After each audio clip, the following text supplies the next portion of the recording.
it's interesting.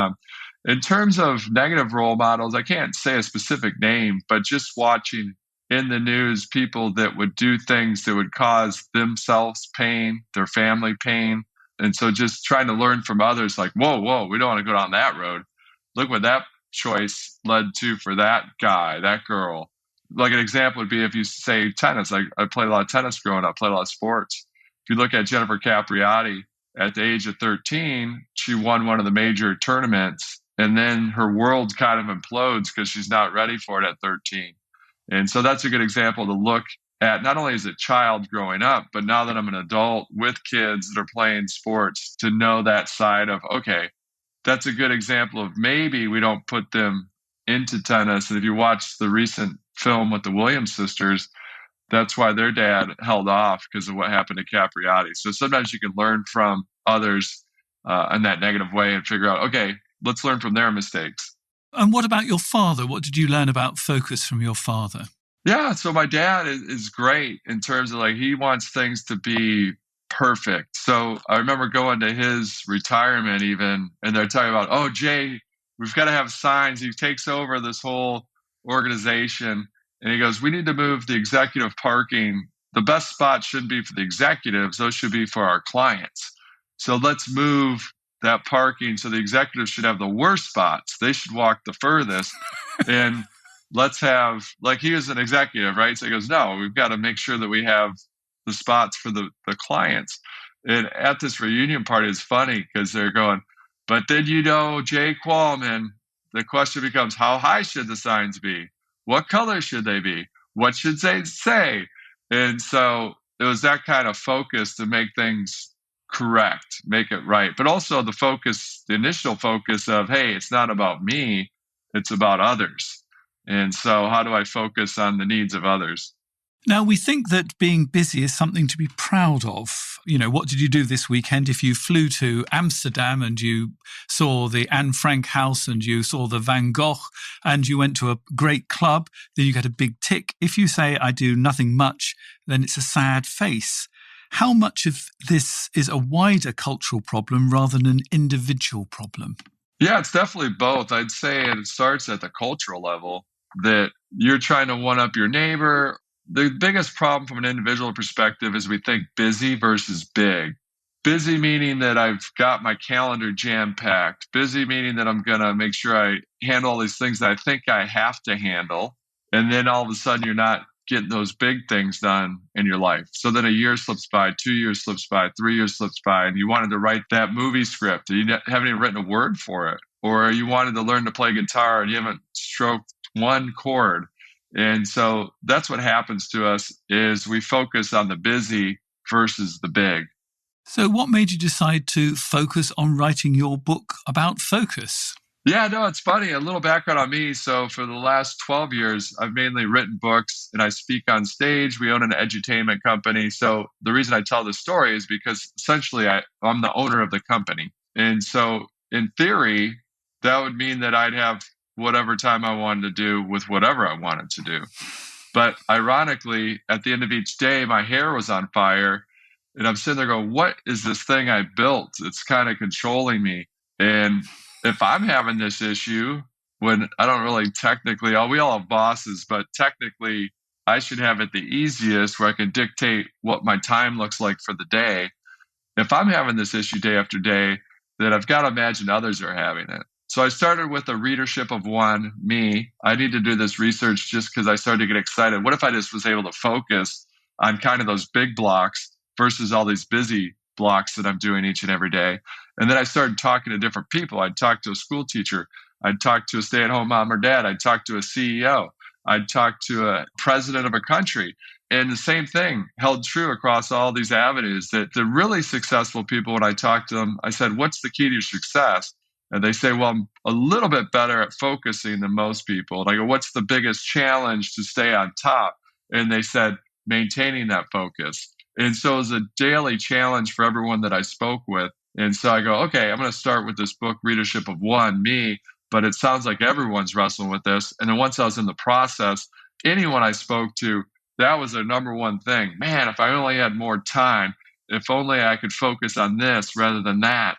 oh, I can focus on my big things once the kids are in college, or I've got to stay in this job right now because my kids are young. And so it was really interesting just to hear the different dynamics that people were wrestling with. And so that's why I was really excited to write the Focus Project. And then obviously during the middle of it, all of a sudden this pandemic hits. So there's the match thrown on that gasoline when it comes to focus, because now people are homeschooling.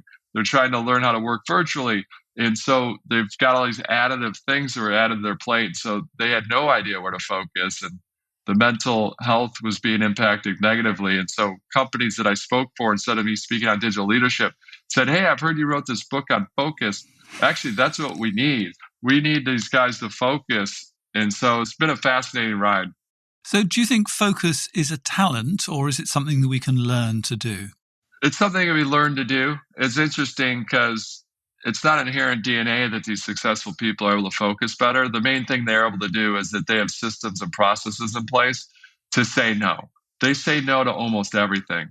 And the reason that is allows them to say yes to the big things. An epiphany for me was listening to them. And I go, okay, gosh, this is the main differentiators. They just basically say no to almost everything that comes in. And they're not relying on their willpower to say no, that they've got systems and sometimes people in place to say no for them. So it's really fascinating to see that side of it. And then real quick on the previous question, my first book, Socialnomics, this is back when MySpace was the biggest social media player. And that book was written because I go, oh my gosh, people can't see that social media is going to change the way we do business. It's going to change the way the government, elected officials, it's going to change everything on how we communicate. And so I wrote that book telling people, hey, you need to get into this digital space. You need to kind of figure this out. And then I started to see, oh my gosh, people got way too into their phones.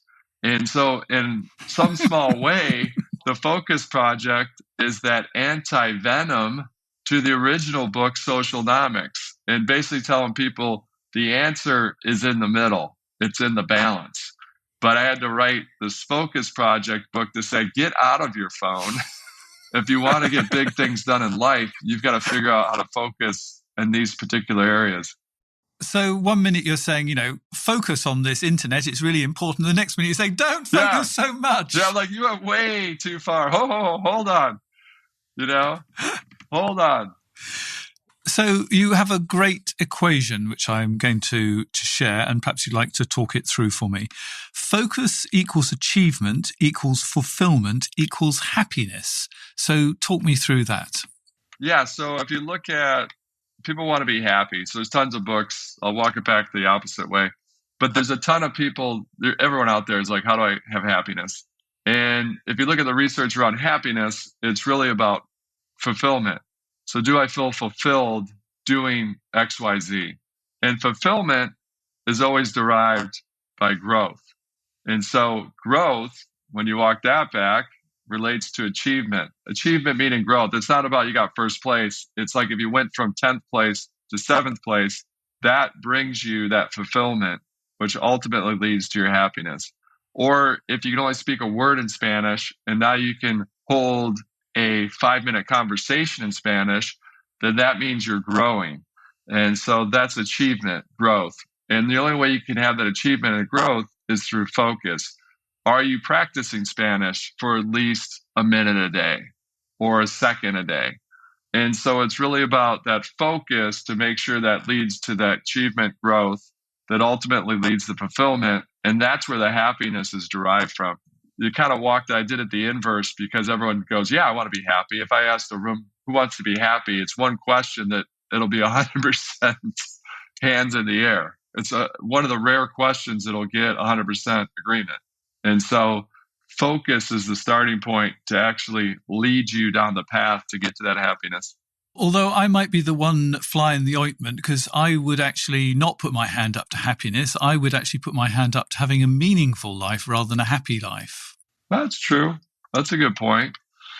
But you're meaningful. Yeah, we could get into philosophy and be like, yeah, but if your life's meaningful, then that means you're happy. So it's tricky. But the other thing too is that you should focus on joy in the moment, because sometimes happiness is based on a result that, oh, I wrote this book and it didn't sell any copies, so I'm not happy.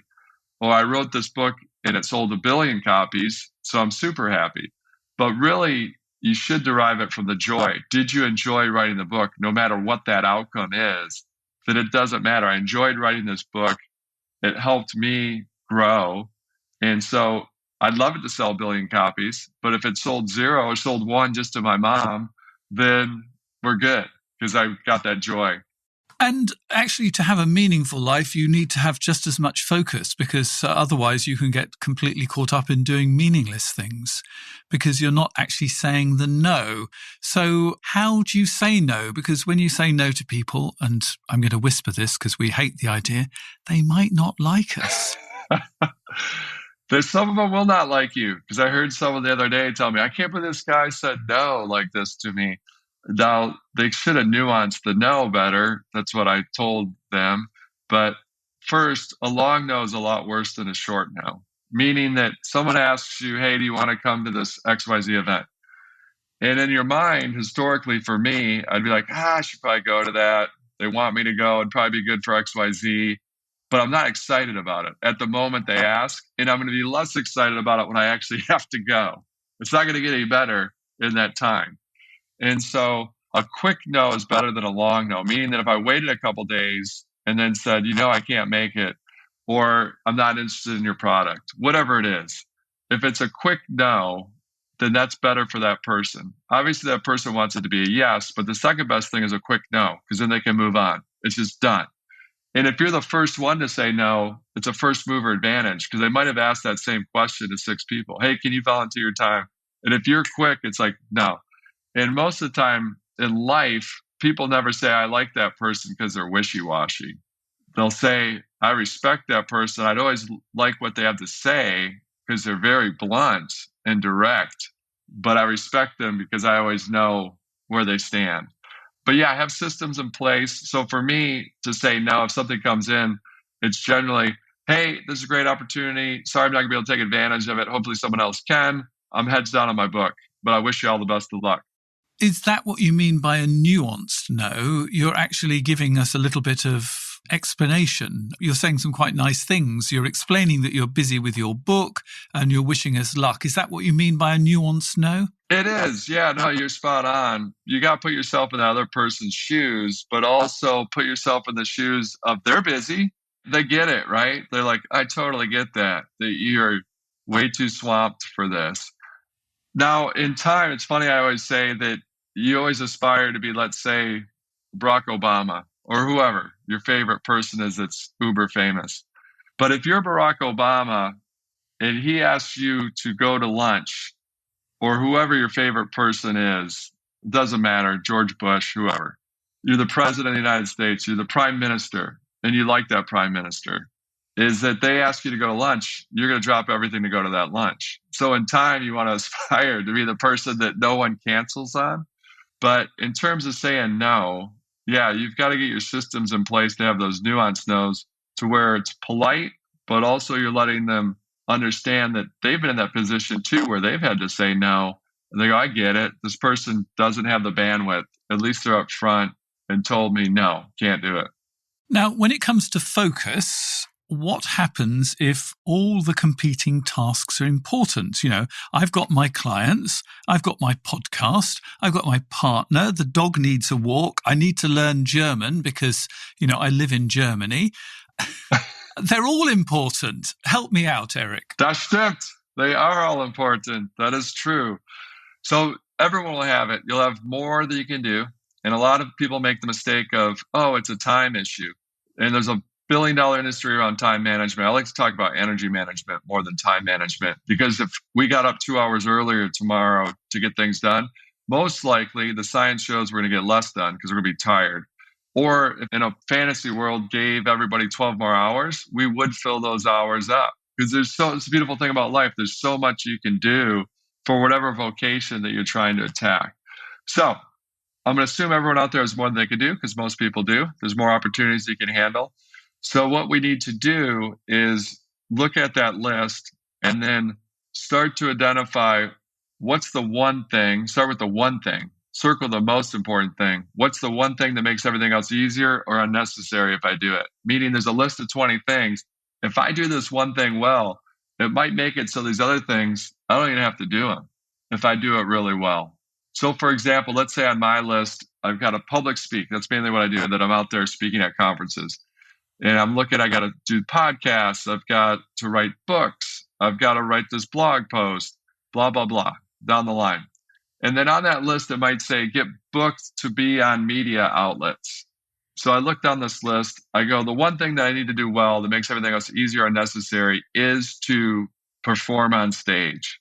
Because I'm on stage, there's 5,000 people in the audience. All of a sudden, that increases book sales because they want to get the book.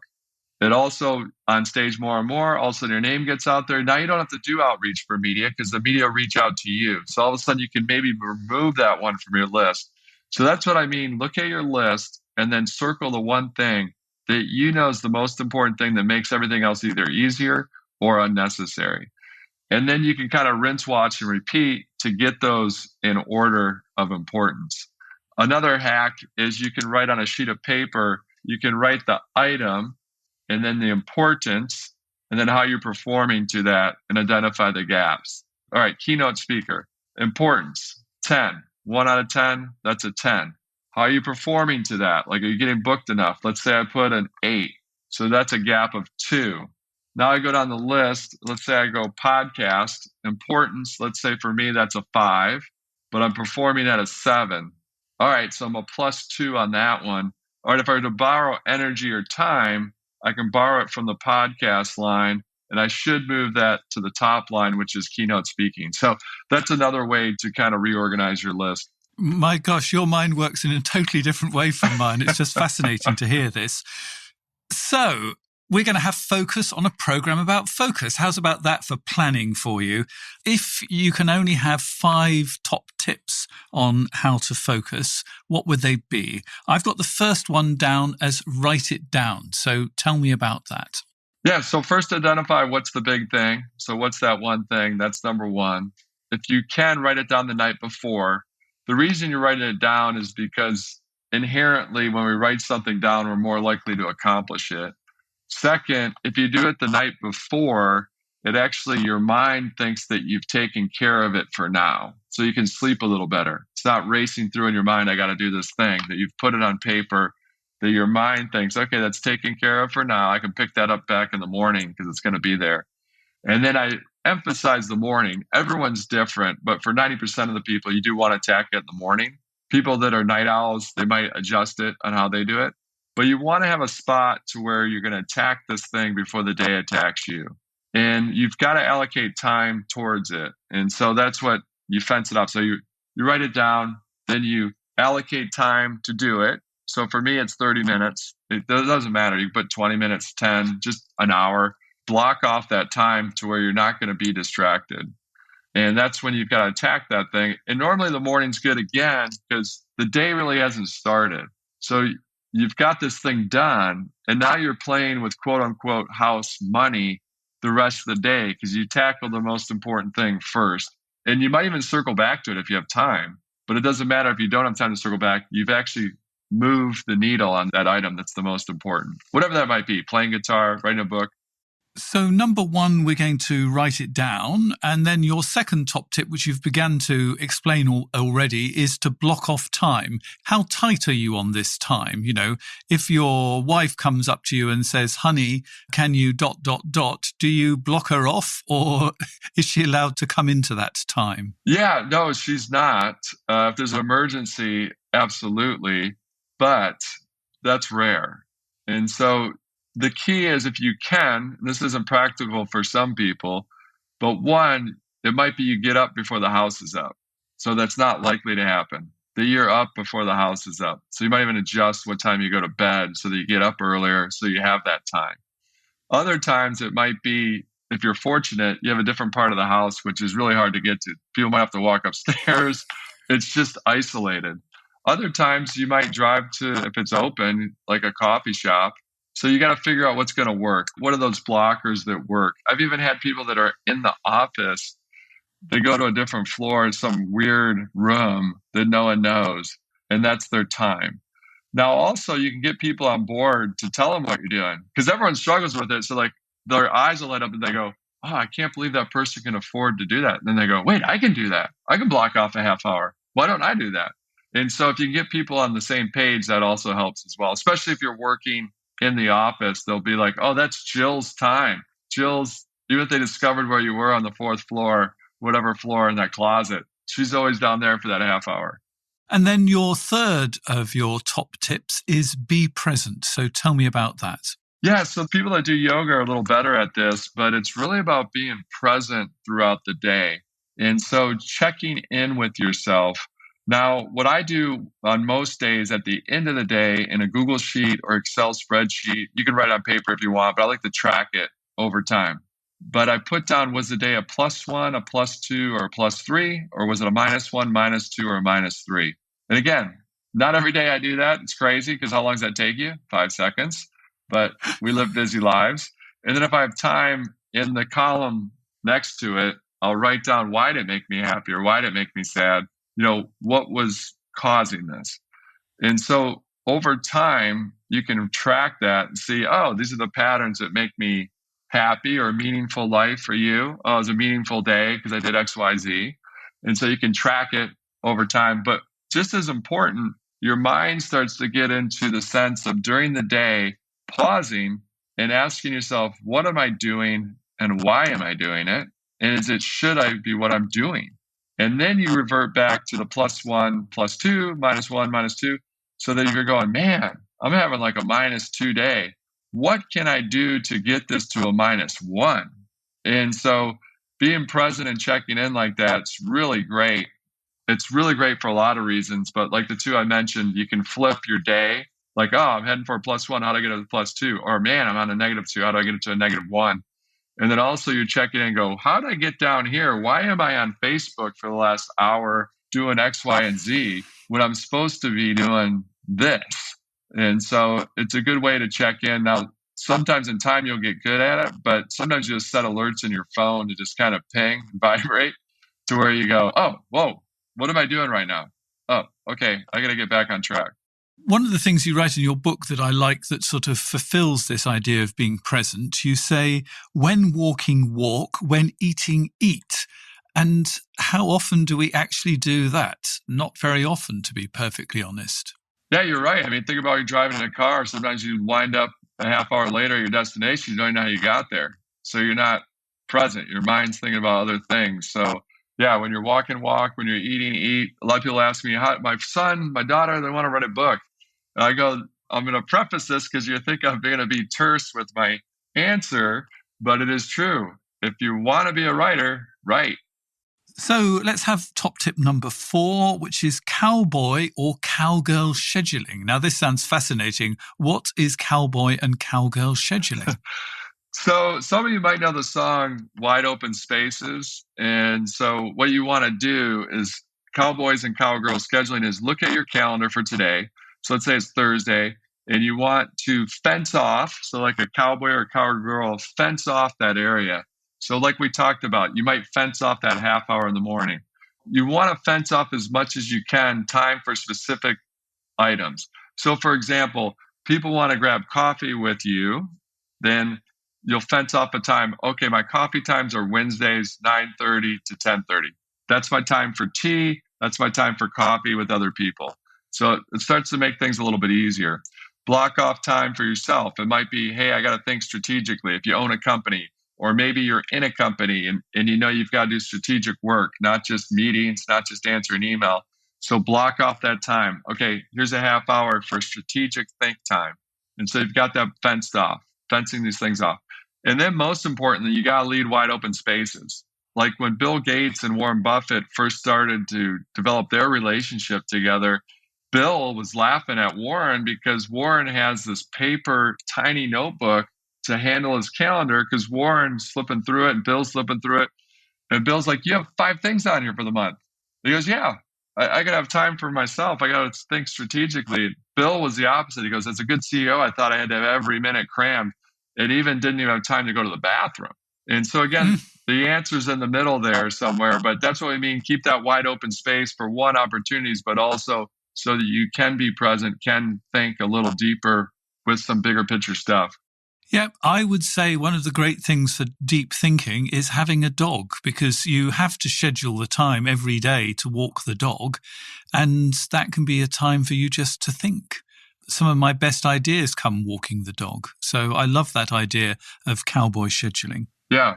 And you're not alone. There's some science behind it that when you're walking your dog, or actually when you're in nature, if you even just see the color green. So even if you can't get out in the woods to walk on a conference call, if you just see the color green, we're inherently wired to be out in nature. And so it actually increases your energy, which again, it's about energy management. So it actually helps your focus. And so it's just crazy to think just seeing the color green will help your mindset. And your fifth top tip is go for progress over perfection. Yeah. So think about the beginning of this year. Most of us set really unrealistic New Year's resolutions. And so what we do is they're doomed to failure from the get-go, because you're really striving. It's okay to go for perfection, but here's what I mean. So, okay, all right, it's a new year. I'm going to have my morning routine, my miracle morning. So I'm going to get up at 5 o'clock a.m. I'm going to have my green tea without any honey in it, just straight green tea. And then I'm going to do yoga for 30 minutes. And I'm going to write on my journal for 20. And then I'm going to do my gratitude for 25 minutes. And then you stop after day 3 because your morning routine is taking you to the afternoon just to do that routine.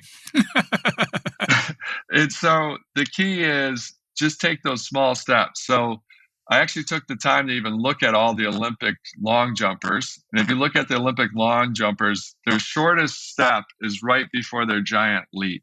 And I think that's a great metaphor for all of us to just take those small steps, and that will lead to the giant leap. And so when we say progress over perfection, it's really understanding that thinking about your life more in terms of a roller coaster. There's going to be ups and downs. There's going to be ups and down seasons. But even from a day-to-day level, there's going to be a day when you didn't do your focus, that you had it blocked off, something happened, you just didn't do that half hour. And so you got to give yourself the grace rather than giving up where you're like, oh, I had 40 days in a row. Now it's just, I messed it up. So I guess we're off track. But if you think about it like a roller coaster, you're like dip, dip, dip. And then think about taking a line across that roller coaster. As long as that line over time is going up, then you're good. You're going to have those ups and downs, but the line over time goes up. So that's why I say be persistent in the short term. So be very persistent in the short term, but be patient in the long term. Now, one of the things that I think stops people from focusing, at least my clients, is often they sort of get distracted by what I would call other people's business, that rather than thinking, how can I do things differently? They have spend a lot of time trying to think about how their partner could do something differently. In fact, I use one of the phrases that you use, which is not my circus and not my monkeys. So why would both of us like that phrase? You tell me why it speaks to you, and then I'll explain a little bit more about why it speaks to me. Yeah, it speaks to me because, hey, first start with yourself. So you above all, not in a selfish way, but you can't help other people if you're not right. And so you've got to make sure that you're good, at least 90%, like you're never going to be perfect, but that you're solid. And then you can reach out beyond there. Then when you're looking at not my circus, not my monkeys, is that some of us inherently are we want to help, right? Meaningful life. But if you try to help everyone, you end up helping no one. So if you say yes, when we go back to yes, no, if you say yes to everyone, you are saying no to everyone, because you're not going to be able to do the yes for everyone at the level that you need to do. And so a lot of times you got to look at some circus, like that's crazy what's happened in that person's life, or whoa, that's kind of wild over there, this pandemic, that's a big circus. I don't know what's going on, mask, no mask, blah, blah, blah. So you go, okay, that's not my circus. Those aren't my monkeys. Let's handle my kind of tent, my ring. I'm a ringleader over here, not for those items. So that I'm not going to control or have control over it. I'm going to control my tent and be the ringleader here where I have more control. And I love the idea of monkeys because monkeys are leaping up and down and sort of waving things in the air and easily distract you.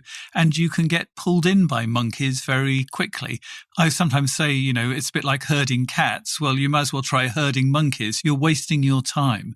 And I love that image because it sort of gets you focused on what can I do?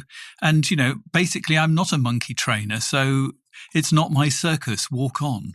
I love it. No, you're right. When you think about a monkey, they're so loud and distracting and waving things. That's why it's a good visual. Now, these days, a lot of people talk about manifesting, which is sort of where you think what you're going to want. Let's have an example. I want to have a great podcast.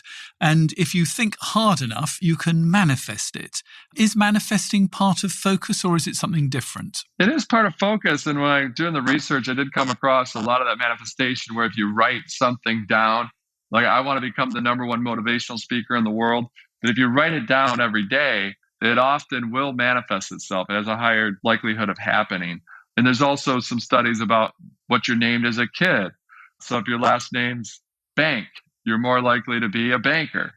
And so I do think there's inherently, or baker, you're going to be a baker, So inherently, I think there is a lot to that. At least that's what the research showed.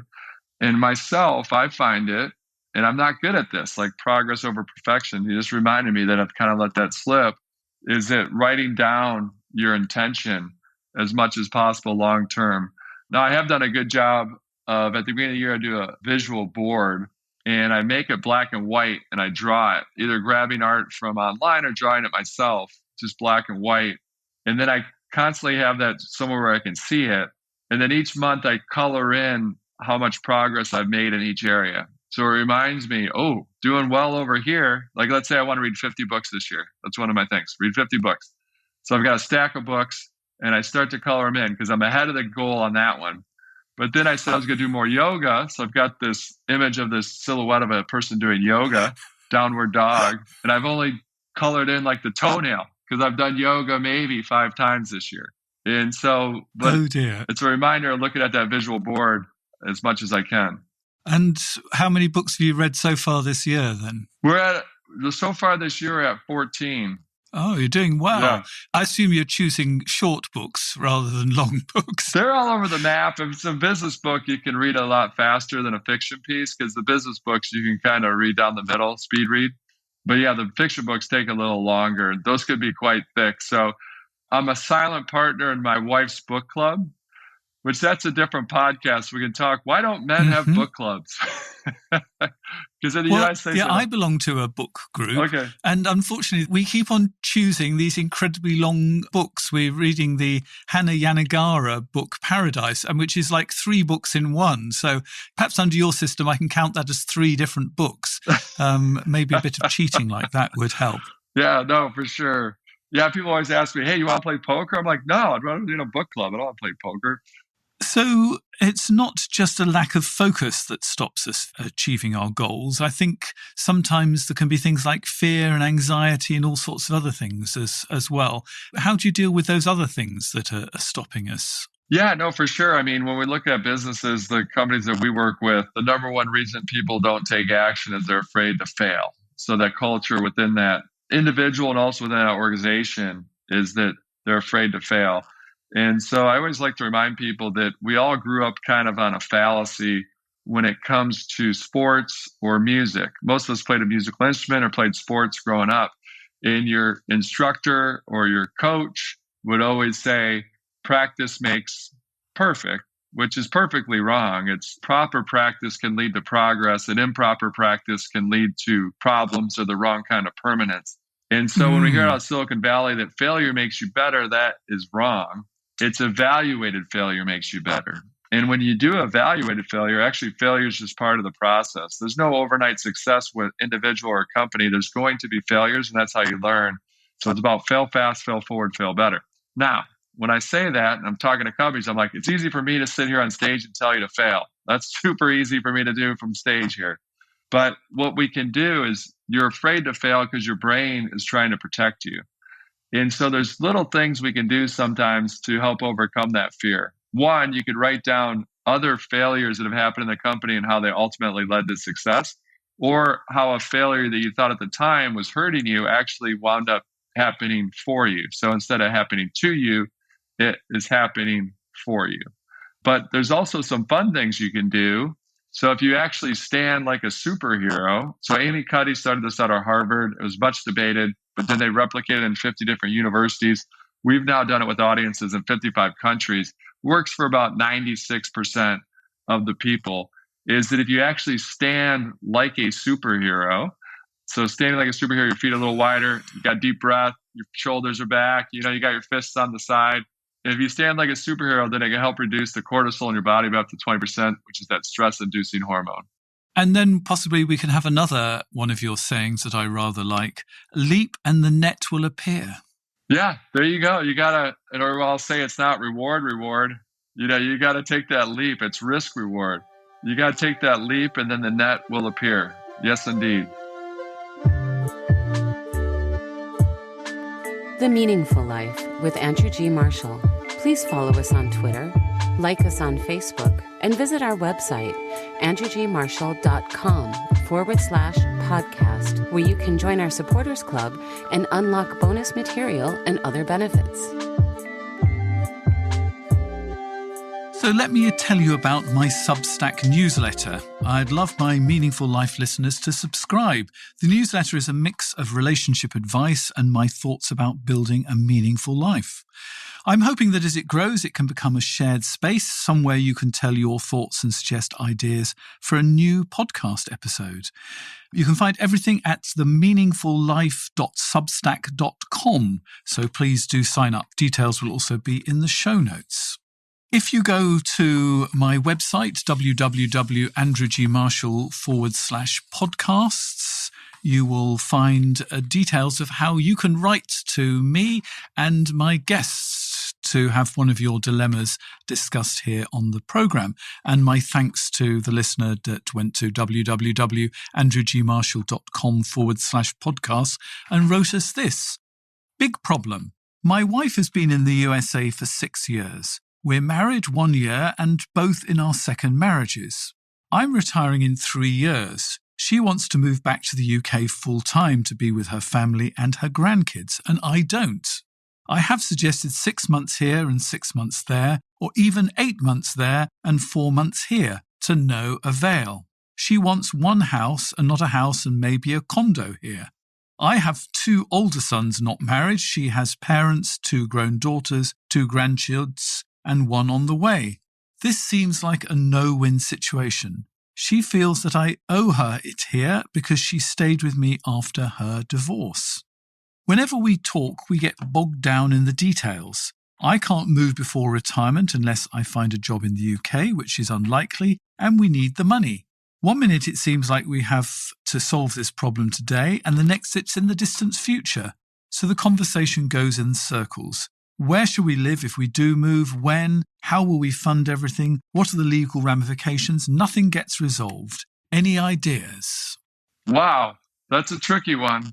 The key is, like we talked about, the nuances with saying no and yes are to always make sure, hey, start every conversation. I'm listening to you. This is important. I love you. This is why it's important to me that we talk about this. If you can try to offer ideas, they might say, I don't like that idea because it feels cold. But sometimes you can do it a couple ways. One, figure out where you do agree. And so start with where you know there's agreement. And so then you start to get in the momentum and it helps. And you're like, okay, here's where we agree. Here's where we're running into kind of challenges.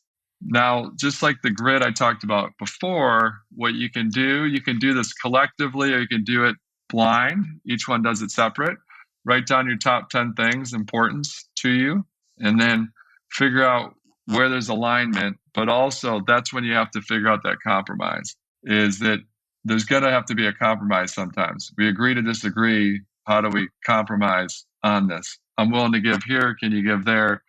Not easy to do.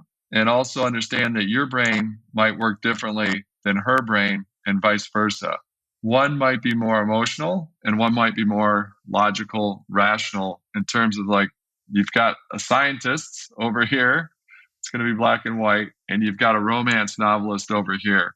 So you've got to also understand the differences on how you see things. So I'm always a big fan of getting it on paper as much as you can so that there aren't nuances in words, because he or she might say something in your brain's designed actually, like if I'm giving a lecture at a university, so I teach at Northwestern University, there's 25 students, let's say, in that room, all executives.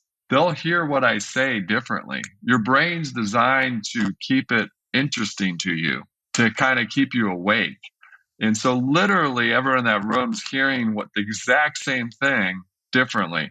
So if they're up for it, you got to ask for it, because that can also cause a rift. Like, you're just so mathematical, but you can, hey, would it help if we just kind of wrote down these things on paper, so then we can check them off as well as we kind of come to a conclusion on something, so we're not rehashing the same thing. So we're kind of moving towards that growth. Again, this isn't an easy answer, because I don't know the two people involved and they have two different minds of anyone in the world. But it's trying to figure out, just being as open and keep repeating, hey, we're in this together. This is why we're doing it. And then maybe set up time frames to tackle it. So you're like, all right, we're only going to go after this for 20 minutes. That seems to be our sweet spot. At that point, it comes off the rails. Or at any point in time, we can call a timeout to pause this when it starts to get more emotional. Let's just call a timeout. Set up some kind of rules of engagement, so to speak. I love your idea of actually starting it all with, I love you, I want to listen to you, this is important to me. I mean, I think that gets us into a really good state of mind. I think you're also very right when you start talking about the two different mindsets, because he's coming up with lots of practical ideas, and my suspicion is she's going to be much more emotional. I mean, I would really want to understand this. She feels that I owe it to her because she stayed with me after her divorce. Now, I would really like you to listen to that story, because she has a story. Now, you might not agree with the story, but if you listen to it, rather than try and pick holes in it, she is first of all going to feel heard, and that's always going to help. So do listen to it, ask for clarifications, really allow her to actually say her story. Because if you start picking holes in it or telling her your position, all she will do is start defending her story. Mm-hmm. And then you're in I'm right and you're wrong sort of kind of territory. If you really let her say her story, she will probably then begin to start talking about, oh yes, I might have felt that you owe me, but actually that's possibly too strong a word. And she might begin to row back a little bit. But I suspect that at the moment, she's not actually getting a chance to truly, deeply say her say. Now, you might think you've heard this all a million times before, and you probably have here, there, and everywhere, but it hasn't actually been told the full story in all its glory. And until you're actually getting the full story in all its glory and all the bits put together, you can't really deal with it.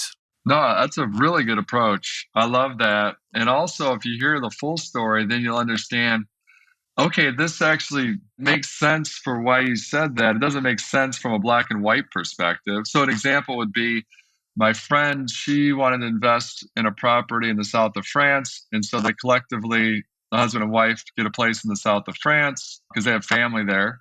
Her mindset is, well, when we can, we'll rent it, and we can rent it for the year. And then his mindset was, no, that's by my parents' house. I only want to rent it for like a month, even if we can get a year contract. Then I only want to rent it for a month because I want to have my place. But she's looking at like, well, that doesn't make any sense, because we can rent it for the year and we'll have enough money to stay at the nicest hotel that's right by your parents. But then once she allowed him to tell his story, like, no, it's just more of an emotional place for me. Then it's more of an emotional place for me. Then she said, okay, I get that. It logically does not make sense from a financial perspective. But if that's important to you, then that's why we have money. Then we'll just take that as a loss, that's just one of your things that makes you feel better. So, Erik, thank you very much for being my witness today on The Meaningful Life. I have to ask you, what makes your life meaningful? Anytime I can help people. So when we talk to our edutainment company, it's have fun and help people. And so that might be one person. It might be 50 million people. Our goal is to help 7 billion people. And If you're a very overachiever, you're like, well, that's kind of understating your goal. Aren't we close to 8 billion people in the world? But yeah, it's just really trying to set those big, hairy goals to how can I help someone else? That really is what brings fulfillment in my life and meaning, as you said, having that meaningful life. Can I help somebody else?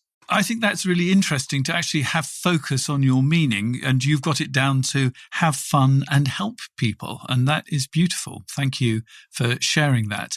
This is where the conversation ends for most people. But if you are a supporter of The Meaningful Life or you subscribe directly through Apple, then you will be able to hear the rest of our conversation. And if you want to know about that, here it comes. You've been listening to The Meaningful Life with Andrew G. Marshall. You can follow Andrew on Twitter, like him on Facebook, and please leave a review wherever you consume your podcasts. Making, editing, and distributing The Meaningful Life comes with substantial costs, and we'd like to ask for your help. Visit our website, andrewgmarshall.com/podcast, where you can join our supporters club and unlock bonus material for every program, send in a letter to be discussed by Andrew and his guests, and join a community of other people seeking to make their life meaningful. At the gold level, you get even more benefits. Production of The Meaningful Life with Andrew G. Marshall is by Michael Dooney. Social media by Madeleine Healy. Sound engineering and theme tune by Sebastian de la Luz Mendoza. And I'm Susie Colick. Please tell your friends and spread the word. Thank you. 7, 6, 5, 4, 3, 2, 1. super Super you.